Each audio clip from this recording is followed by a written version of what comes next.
7 seconds. That's how long I spent if your resume ever came across my desk. I'm not telling you this to be shocking. I'm saying it because I've reviewed over 10,000 resumes in my career.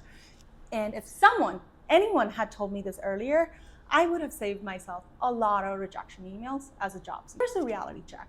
Recruiters aren't sitting here with a cup of coffee, really savoring your career journey.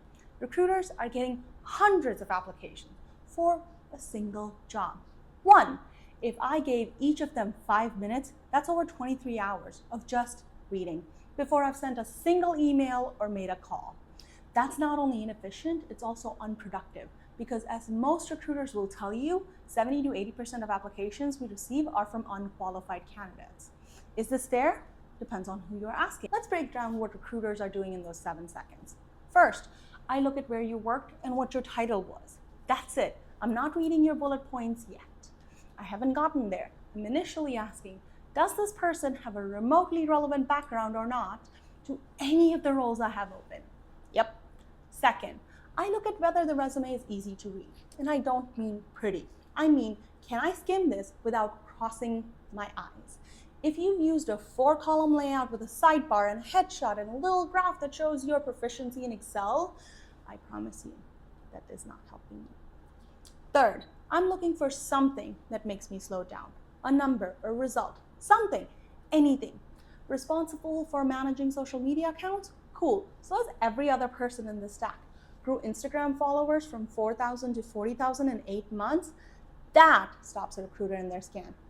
That's the whole scan. And here's what I find a little ironic. Job seekers spend hours on their resume, agonizing over fonts, asking their cousin or friend for feedback, reading 15 articles about whether to use a summary section, and then they write results-driven professional with a passion of excellence at the top. Please don't do that. I have read that sentence 11,000 times, and it tells me nothing about you besides that you Googled resume tips and copy-pasted the first result. Now, if you want those 7 seconds to actually work in your favor, here's what I'd do. Put your best, most specific result somewhere in the top third of the page, not buried in bullet point 9 of your third job that you held 20 years ago. The top, where my eyes go first. Cut anything you wouldn't say out loud to a human being. Spearheaded cross-functional synergies. Honestly, do you actually talk like that in real life? No? Then just say what you did. And match the language of the job posting. Not in a fake way, just if they say client management and you say stakeholder relations, we're missing each other, even if you're the right person. That's it. It's not complicated. It's just that most people are never told what's actually being looked for. I've spent over a decade on this side of the table. I have seen mediocre candidates get interviews because they knew how to put the right thing in the right place. That's not cynicism.